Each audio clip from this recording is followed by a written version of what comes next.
Alrighty, on my afternoon walk, and today I wanted to talk about heartbreak and why heartbreak is so important and how it can be fundamental to you discovering your true self and discovering perhaps some self-love, some self-esteem, uh, to improving your life. So heartbreak is one of the most painful things I feel that people experience in life. Heartbreak can feel like a complete and utter abandonment or betrayal. And those feelings are a demon to wrestle with, especially after you've been, broken up. The first couple months, the first couple days, weeks, months, you could literally have physiological symptoms of like your body crashing out after heartbreak, because it really does. It can traumatize you interpersonally. But what I've found in my experience with heartbreak is that it is through heartbreak that I am forced to live with myself and live with myself entirely. Because when we're in a relationship, we have that privilege of being able to distract ourselves through another. And that's a beautiful thing. And that's for lack of a better way to put it, distract ourselves through we're in this almost divine connection with another person. It's a magical experience, and it can be a very pleasurable experience, and it feels like almost like an out of this world experience when you're in love. But when that love doesn't work out, it causes you to have to look within, and you're forced to live with yourself after heartbreak. You're forced to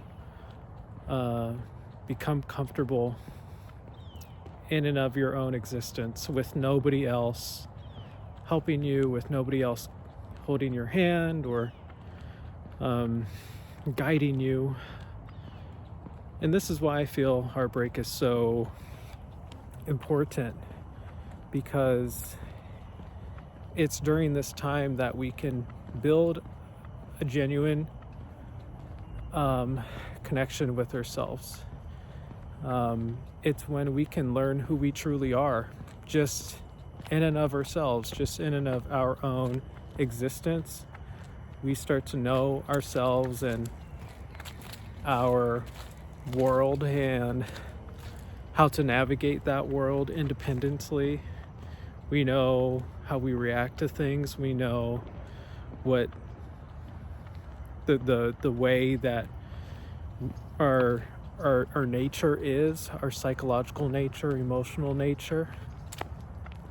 You really have nobody else to look at when you've been recently out of a relationship other than yourself. So that intense period where it's like you have nobody else to look into the mirror other than yourself is an opportunity. It's an opportunity to examine what it is you don't like. It's an opportunity to take inventory and develop perhaps parts of you so that you can be happier by yourself, so that you can come to love yourself more, so that you can become more stable, so that you can become proud. I remember, and this is going back to middle school, I was in my first relationship in middle school. I think I was 13, or I think I was 14 actually, when I asked this girl out in middle school, and I fell in love with this girl, and she was my age, and the relationship lasted a year and a half, and it was one of the most magical things I had ever experienced as a teen. Of course, never even experiencing a first kiss, and that was kind of like my first kiss, my first love, my first time holding hands, my first time ever being seen and acknowledged. And that's the high of love, is that you're seen and acknowledged to an extent that you've never been seen and acknowledged and experienced, because this love isn't like the love that family can have for you. It comes from a person outside of your family, and it's romantic. So when it's taken from you, all of that witnessing of yourself, all of that experiencing of yourself that this other person experiences you, and you also experience yourself in the relationship, all of that is kind of, it's taken away, and you're left with nothing but you. And it could be a catastrophic experience for a young man to be heartbroken. This person, they actually entered a relationship, I think, just perhaps maybe 2 or 3 weeks after they had broken up with me. And I remember going on Instagram and seeing the picture with them and their new partner and just being shattered, not believing it, thinking, oh my God, I loved that person for 1.5 years and they abandoned me. And it was the reality I had to live with. And after that, I had no choice but to look at myself, assess for any cognitive distortions I may have had, in corrections or unhealthy patterns of thinking. For example, after I saw that they had went off with a new partner, I started to doubt my self-confidence. I started to doubt myself. I started to think, man, maybe I'm not even worthy, So a lot of these things after being heartbroken are in need of addressing. A lot of these thoughts, a lot of these after effects, kind of almost like post-traumatic identity effects that it has on your self-concept. You have to pick yourself up and you have to realize, you know what? I've been centering this person and now I have to center myself. And this is just one person in the grand scheme of things. They're not the whole world. But what I have left is my whole world. So I have to decide what I'm going to do with that. And with that, the people I will attract in the future will also come as a result of the work that I decide to put in, or the lack of work. So after I got my heart completely trashed, destroyed, ripped into shreds, I poured into myself athletically. And I think I was a sophomore in high school, and I was a cross-country runner. And I remember that summer just training like crazy because I had nothing else to do. So I was forced into this state of solitude. Of course, I developed friendships, and that's important. But right now, I just want to discuss the intrapersonal experience. Intrapersonal meaning the relationship you have with yourself. I just want to go into detail regarding that. So the relationship I had with myself started to grow, and I became very disciplined that summer. They broke up with me kind of in the middle of summer, so I was excited about the cross-country season. I was excited about myself as like a student as well. I had received pretty decent grades, above a 3.0, and had a pretty good freshman year cross-country season. And what happened is that, once again, I just became very disciplined. And I remember sometimes even crying at the end of my runs or during my runs, and I remember just telling myself that, this is a critical step.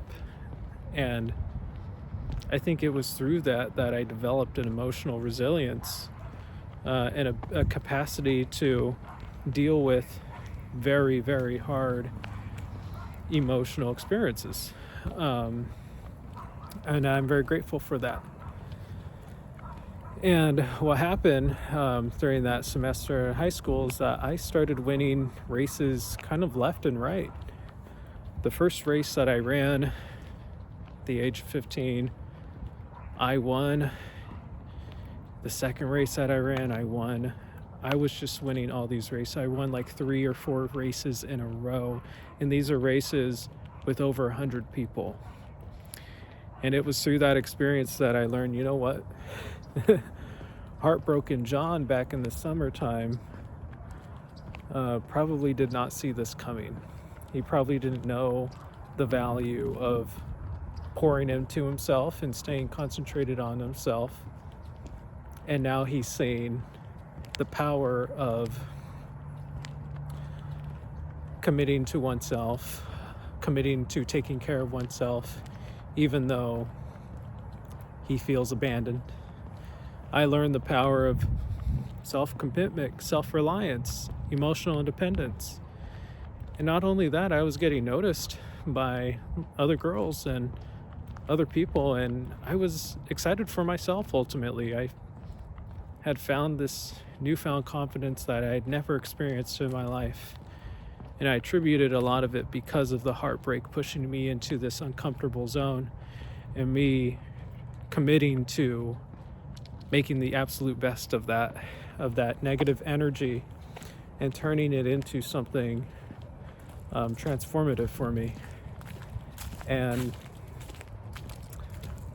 I don't think I've ever gone, a month without thinking about that period of my life and thinking about how heartbreak in this circumstance, in this context, and thinking about how heartbreak in this context actually was one of the greatest things that could have happened to me, even though initially it felt perhaps like the worst experience I've ever had in my life.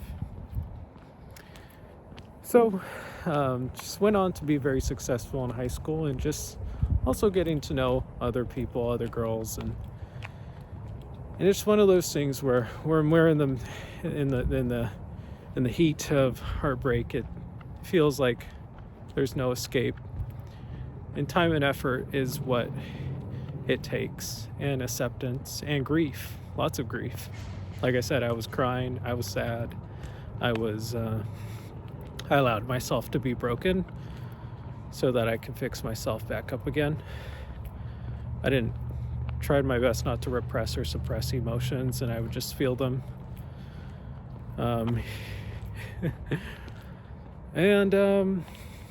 After that, I actually did not experience heartbreak until I was 22 years old. So I went 7 years actually not even being in a relationship. I actually have not been in a relationship since that middle school relationship. But I had talked to different girls, but it wasn't until this one girl my senior year in college that really captured me emotionally and psychologically. And she kind of ended just playing me, and I kind of allowed myself to be played kind of like a fool. Sometimes it felt real, but for the most part, at the back of my mind, I should have known that it wasn't going to work out. And of course, when it didn't end up working out, it was still hard to accept, because if you've ever been in a situation where you're hoping that it can work, well, you're hoping that it can work, and you don't stop hoping until you actually really, really, really, really come to the realization that it's probably not going to work. Either, something happens and it kind of breaks. So being 22 was my second experience with that heartbreak. And this was at the end of college, almost done with my major. Still, actually ended up being a super senior and still needed to do another year. But let me tell you, the momentum that I built after that, even though it was catastrophic for my ego, and this is this is the John that had already psychologically developed from the last breakup, but we're always developing, and he was still able to be broken. And to this day, I still don't doubt that even John today at 29 can be broken. It's possible. But what happened after the second heartbreak was that I actually I finished my bachelor's degree, which was kind of a struggle, but we persevered. And I remember at the end of that experience coming away with just like a whole another level of self-appreciation and self-love, because I had done it under the conditions of being really badly fucking heartbroken. So I remember after graduating, I even cried because I did it by myself. When I thought I was going to have this person, I did it by myself, and subsequently I proved to myself that I can do anything by myself. And it wasn't the first time that I had learned that lesson, like I was talking about in the previous example, winning all those races and being pretty successful in high school academically. After my initial heartbreak, I learned that I can't do this by myself. I just have to take a deep breath, take the next step, and allow myself to just keep going. And I remember actually when I was 22, I was getting into playing the guitar. I started playing when I was 19 years old. And it wasn't until that breakup that I actually learned how to play and sing at the same time. It took about 3 years for me to finally develop the skill to play and sing the guitar, and now I've been doing it for 7 years ever since that breakup. So it seems like every time I'm heartbroken, I unlock this skill, and it's really cool, and I appreciate my destiny for leading me into these things. The first breakup, I became like this championship cross-country runner just for a season. I didn't really go super crazy far with it and go to state or nationals, but just became a little bit more recognized in my community, and ultimately helped me develop my confidence. But after each heartbreak, there was this gift at the end. It kind of reminds me of playing Legend of Zelda. When you get past a certain stage, Link unlocks a new ability. There's a stage where you get the nice iron shield, or the steel shield, whatever it is, and a stage where you get the cool sword. And that's kind of what I have found after heartbreak. There's always this treasure. There's always this level up that comes from experiencing very hard things. And that's why at this point I almost welcome heartbreak with open arms sometimes, because there's always something that happens afterwards. So I remember when I was with the second girl when I was 22. We weren't together, but we were kind of dating in a sense. I wouldn't be able to play and sing guitar. It wasn't until afterwards that that didn't work out, and I literally had all the time and all my concentrations on myself that I put the pedal to the metal, and I learned how to play and sing. And now I can play and sing over 40, 50 songs, and that's fucking crazy. So we come away with skills after heartbreak, and since then, being able to have that skill has been a wonderful thing in my life. And I could literally spend large parts of my day playing the guitar and get carried away in that. It's so therapeutic. Just like the running was therapeutic, the guitar playing was therapeutic. And then also after the 22-year-old, or my heartbreak at 22, I